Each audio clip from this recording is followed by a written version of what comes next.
দেখেন পাথর পড়ছে মিনিমাম আধা ঘন্টা হয়ে গেছে, আধা ঘন্টার উপরে। কি বড় পাথর পড়লে আধা ঘন্টা যাওয়ার পরেও এখনো পাথর এত বড়, এখনো গলে নেই পাথর। কি পরিমাণ পাথর পড়ছে চিন্তা করেন।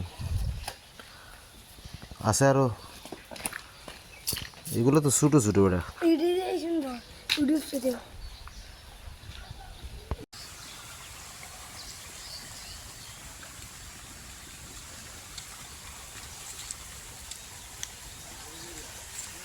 ডিমের মতো দেখা যায়।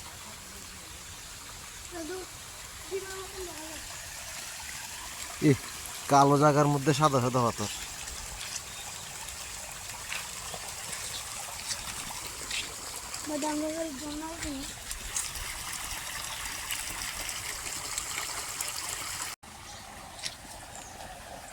দেখেন কি পরিমাণ পাথর পড়ছে, যে আধা ঘন্টা পার হয়ে গেলে এখনো পাথর দেখা যায়। কি